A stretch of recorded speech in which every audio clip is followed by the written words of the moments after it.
안녕하세요. 크립토TV입니다. 이번 시간에는 그래도 대공황 이때 옵니다. 기다리고 있는 분 있죠.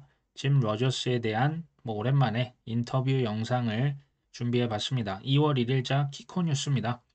사회자 미셸이 영광입니다. 환영합니다. 얘기를 하는데 계속 전설 중에 전설이고 어쩌고 하니까 짐 로저스가 그만해 하는 표정이 재밌어서 캡처를 했었고요.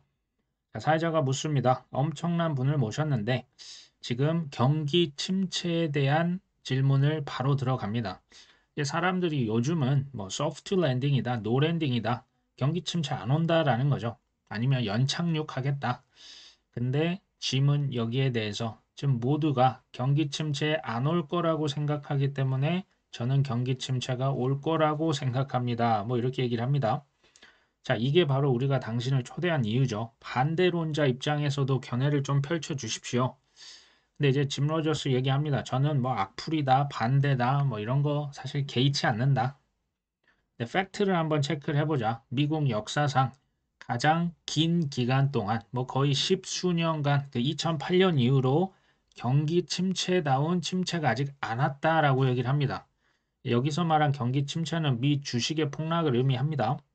자, 오랫동안 없었다고 꼭 발생한다는 말은 사실 또 아니다. 근데 지금 생각 주류가 뭐냐? 경기 침체는 없을 거라는 생각이 주류죠. 지금 미국 주식 지금 모두 신고점을 다 갱신해버렸죠. 신규 투자자들이 미 주식 시장으로 계속 들어오고 있고 모두가 하는 말, 뭐야 이거 돈 버는 게 이렇게 쉬웠어? 라고 한다고 합니다. 저는 미국 주식에 그렇게 투자를 많이 안 하고 있거든요. 어찌됐건 곧바로 지금 경기 침체가 닥친다는 말, 그거는 내가 모르겠지만 중요한 건 경기 침체는 반드시 주기적으로 온다는 것을 강조합니다. 이제 미셸이요, 그 실질 미국의 GDP 성장률, 2022년, 23년, 이거 가만 보시면 마이너스가 사실 없습니다. 22년도 다 이제 플러스를 기록하고 있죠. 당신이 이전에 그 키코 뉴스 한번 나와서 우리 생애 최악의 경기 침체가 올 거라고 경고를 하셨다. 근데 근거가 뭐냐? 경기 침체에 대한 이제 정의는 2분기 연속으로 GDP가 마이너스 성장을 했을 때라고 우리가 정의를 한다. 근데 아까 보셨죠? 작년 4분기, 지금 작년 3분기, 지금 GDP 성장률이 생각보다 매우 높습니다. 지금 조금 놀랄 정도로 높은데요. 작년 4분기도 플러스 3.3%였다. GDP 자료를 보면 지금 경기 침체랑은 전혀 관계가 없어 보인다.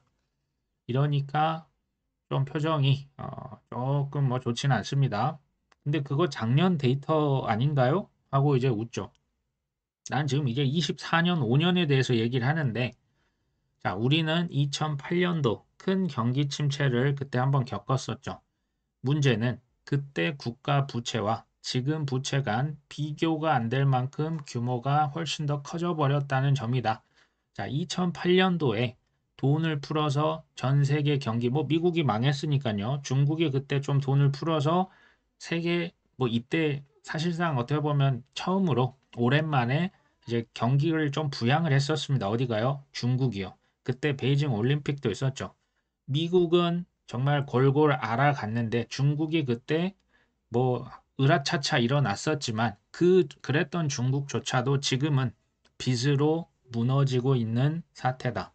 여기 빚에서 북한 사람들을 제외하고 누가 자유로울 것이냐? 지금 이렇게 질문을 합니다.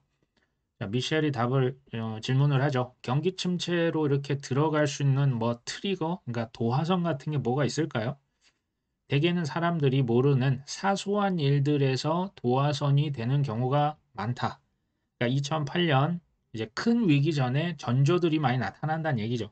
2008년도 위기 전에도 2007년도 아이슬란드라고 하는 국가 부도가 났다고 합니다. 근데 대부분 사람들은요, 아이슬란드가 어디에 붙어 있는지도 모른다고 하죠. 사실 아이슬란드 잘 모르잖아요. 자, 그 이후 수개월간 상황은 더 악화가 됐었고, 대마불사로 여겨졌던 베어스턴스, 리먼 브러더스가 이렇게 차례로 부도가 났죠. 그제서야 사람들은 그 심각성을 알아차렸다.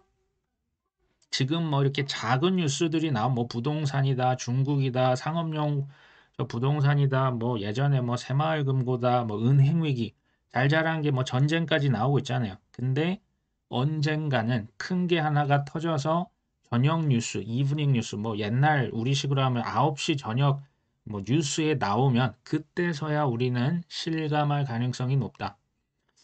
미셸이 계속 이렇게 질문을 하죠. 올해는 뭐 여러모로 시끄럽다, 소란스러운 해다.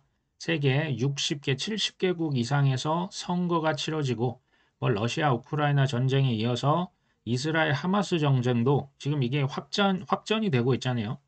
이란과 지금 예멘까지 전쟁에 참여하고 있고 또 미국의 병사 한 명이 지금 죽었잖아요. 전사해서 이게 점점 이제 커지고 있는 형국인데 이런 지정학적인 위기가 혹시 뭐 경기 침체의 도화선이 되는 거 아닐까요? 라고 묻습니다. 짐이 갑자기 키코뉴스 앵커죠. 이것 봐, 키코뉴스 다 챙겨보니까 잘 알고 있네. 이렇게 칭찬을 하고요. 아직까지는 이런 작은 사건들이 뭐 큰 재앙 수준으로 가져올 뭐 그 정도는 아직은 아닌 것 같아. 근데 일본 도쿄에 한번 가봐라. 중앙은행이 얼마나 지금도 엄청난 양의 돈을 매일 찍고 뭐 매일인지 모르겠습니다. 어쨌든 계속 찍고 있죠. 지금도 뭐 금리가 그 거의 뭐 마이너스 수준이잖아요. 중국은요.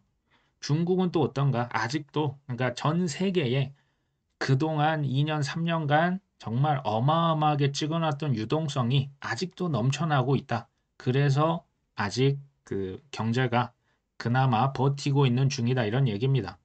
아직은 아닐 수 있다. 이제 본인이 소위 말하는 이제 숏 배팅을 하고 있지는 않다라고 짐 로저스가 밝혔습니다. 사실 뭐 짐 로저스는 2019년도부터 경기 침체를 경고하고 있거든요. 횟수로 지금 5년 차입니다. 이분이 얼마나 많은 조롱, 비난, 인격 모독, 분명히 이제 우리 구독자분 중에서도 또 그 영감이 또 그 옛날 그 얘기 또 하시네, 경기 침체 온다고 하던데 거의 뭐 양치기 소년이 사실 되셨죠. 근데요, 모든 크게 성공하신 분 뒤에 보면요, 이런 조롱과 비난과 인격 모독은요, 기본적으로 다 있습니다. 하다못해 연예인 운동선수도 욕 먹잖아요. 모든 성공은 끊임없는 인내로만 완성이 됩니다. 이건 제가 뒤쪽에서 말씀 다시 드립니다. 자, 미셸이 또 다른 질문합니다. 좀 전에 미국의 국가부채 34 트릴리언 달러는요. 우리 돈 4경원이 넘습니다. 4.5경원인데요. 이건 누가 봐도 지속 가능한 그 경제라는 생각이 안 든다. 그리고 JP모건 다이먼 회장도 최근에 비슷한 경고를 했는데 2035년이 되면 국가 부채가 그러니까 GDP 대비 100%가 될 거라고 하는데 내가 봤더니 130%가 넘어갈 것 같다. 그러니까 이제 빚이 GDP 1년간 생산해낼 수 있는 경제적인 어떤 그 총량보다 빚이 더 많아지는 거죠. 이게 뭐 거의 뭐 재앙 수준 아닙니까? 그러니까 이제 지금 일본에 비해서 물론 낮습니다. 어찌 됐건 GDP를 번 돈을 다 갖다 부어야 겨우 빚을 면할 수 있는, 그러니까 빚이 이제 뭐 기하급수적이다. 근데 계속 이렇게 가면 미국뿐만 아니라 전 세계에 매우 큰 반란, 소동이 일어날 것이다라고 다이먼 회장이 얘기했습니다. 그 다음 얘기가 더 재밌는데요.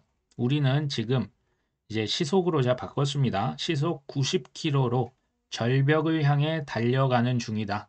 근데 절벽에서 떨어지기까지 딱 10년 남았다라는 표현을 씁니다. 이걸 이제 인용을 해서 미셸이 질문을 하는 거죠.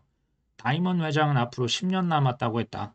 절벽까지 10년이라는 시간표, 여기에 동의하시냐? 짐이 얘기를 합니다. 뭐 제이미 다이먼 매우 똑똑한 사람이지만 그 10년이라고 하는 기간에는 난 동의하지 않는다. 10년 후면 뭐 거의 2034년이 될 텐데 미셸, 내가 확신을 하는데 2034년 그 이전에 매우 극심한 하락장이 올 거야. 라고 얘기를 합니다. 그러니까 제가 볼 때 이 지금 그 주식의 폭락은 전 뭐 당연히 10년까지는 안 걸리고 그 전에 한번 올 수가 있겠죠. 제가 생각하는 제이미 다이먼의 지금 이 10년은요. 사실상 제가 볼 때는 미국 패권 국가가 패권이 거의 뭐 좀 이렇게 많이 상실이 되는 그걸 의미하는 게 아닌가 싶은데요. 자, 짐은 당신이 그래도 뉴스 리포터로 지금 이렇게 근무를 하고 있으니까 전 세계 각종 뉴스를 지금 모두 접할 수 있는 거 아니냐? 이거는 행운이다. 근데 미셸이 여기에 굴하지 않고 끝까지 물어봅니다. 대공황 오기까지 10년이? 이거 좀 너무 길면 뭐 3년 후에 올까요? 5년 후면 올까요?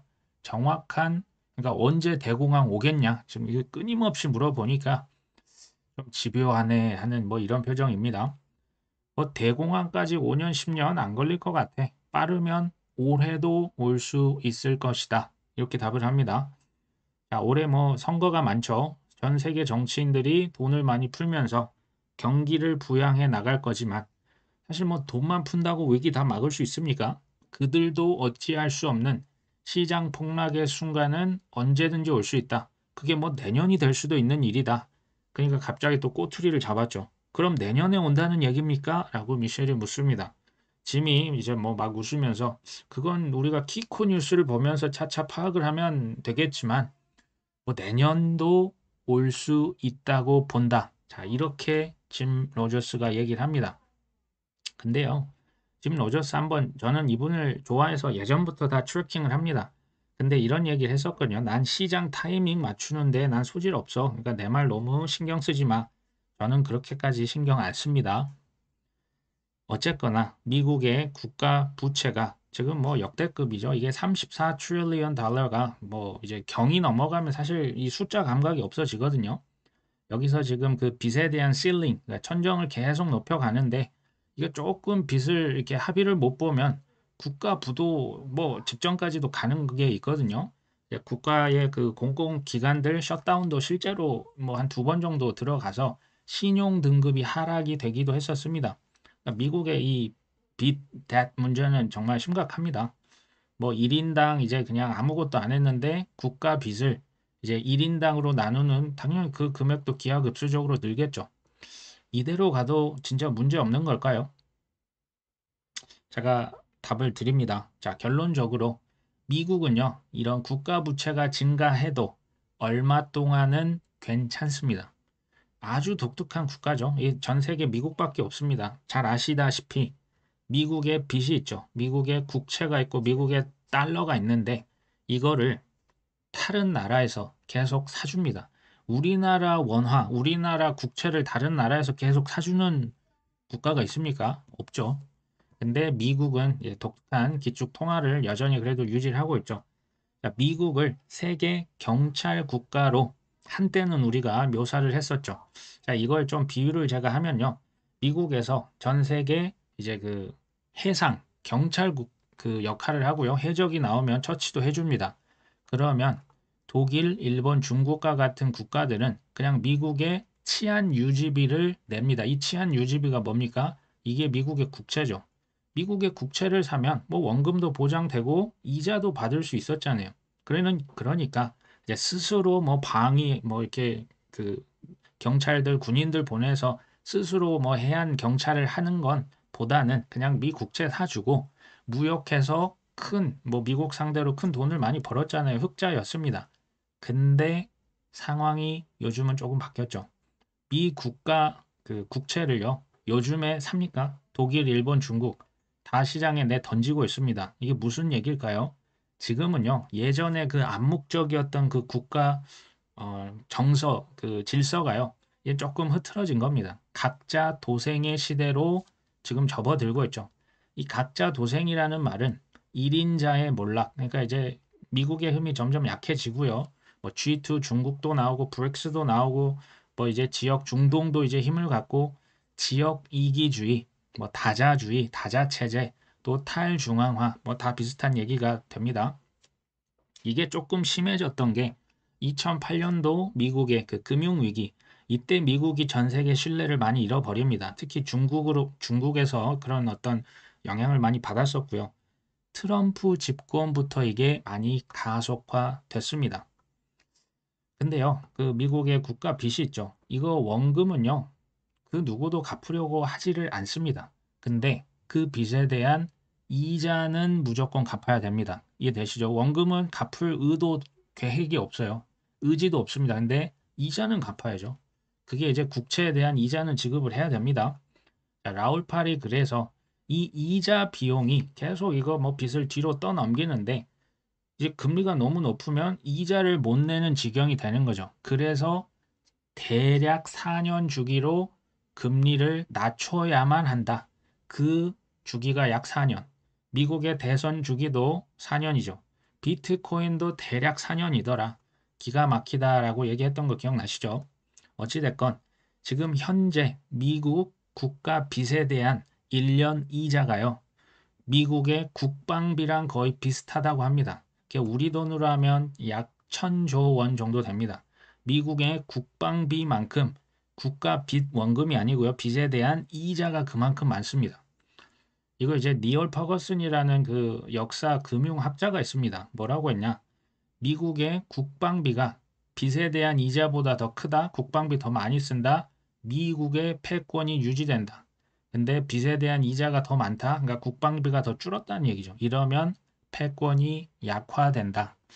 어차피 미국의 패권이 지금 약화 일로를 걷고 있습니다. 이게 뭐 대략 2040년 정도 되면 많이 느슨해지고 패권을 많이 상실하지 않겠냐라고 내다봤는데요. 지금 이게 점점 앞으로 당겨진다는 이런 의견들이 있습니다. 이건 뭐 참고만 하시면 되고요.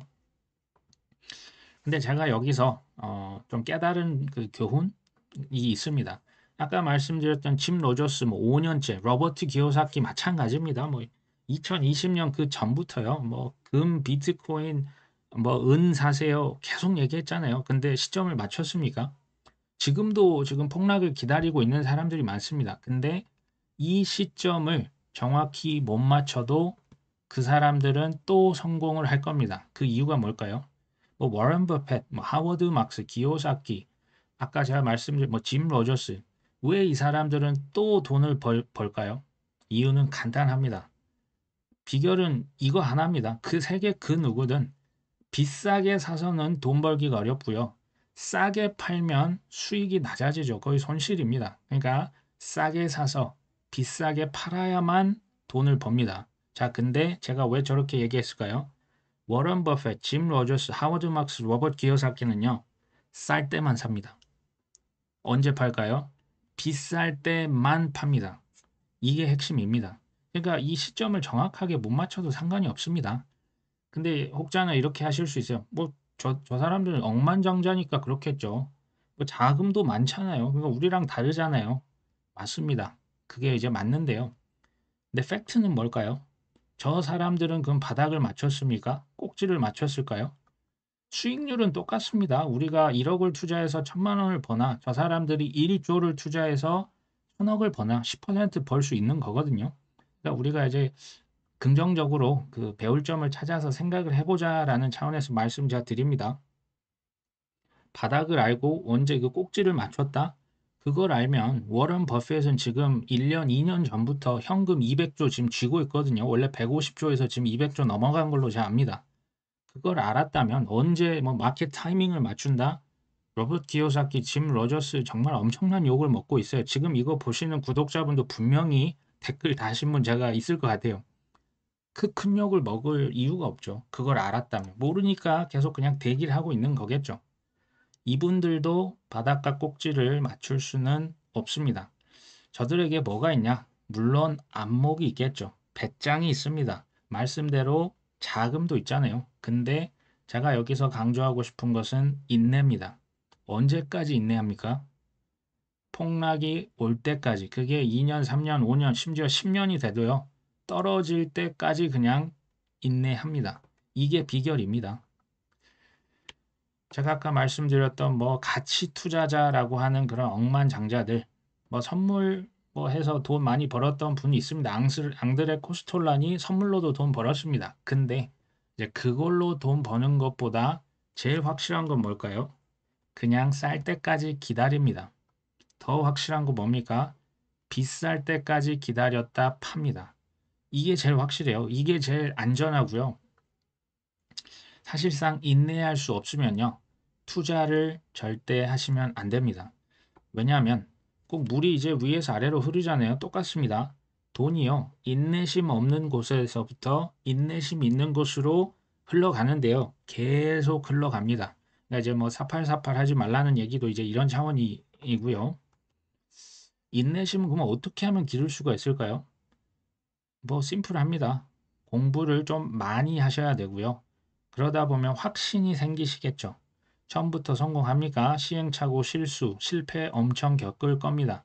이것을 통해서 훈련이 되는 거죠. 아, 이러면 안 되겠구나. 이때 팔면 안 되는구나. 이때 사야 되는구나. 이게 계속 반복이 되면 아, 사고 싶을 때 조금 더 참았다가 살 수 있고요. 팔고 싶을 때 그 공포를 이겨내고 오히려 살 수 있는 그 인내심이 길러집니다. 비슷한 말이 뭐가 있을까요? 실력을 키우는 거 사실 똑같습니다. 공부하고 확신을 갖고 시행착오 훈련을 반복하면 실력 있는 투자자가 됩니다. 쉽게 말하면 인내심이 실력이란 얘기예요. 인내를 할 수 있는 사람이 이게 대가입니다. 이게 전문가고요. 이게 억만장자로 가는 길입니다. 이게 한순간에 이루어질 수가 있을까요? 자, 다음 시간에는 짐 로저스가 비트코인에 대한 견해가 이제 뭐 계속 뭐 불법이다, 국가에서 금지할 것이다 이런 얘기를 했었는데 조금 달라졌다고 합니다. 그리고 미국의 주식 전망, 중국에서의 투자 기회들, 또 지금 현재의 포지션을 밝혔고요. 또 미래 투자 전략에 대해서도 언급을 했다고 하는데요. 이건 다음 시간에 한번 살펴보겠습니다. 오늘도 끝까지 시청해 주셔서 감사합니다.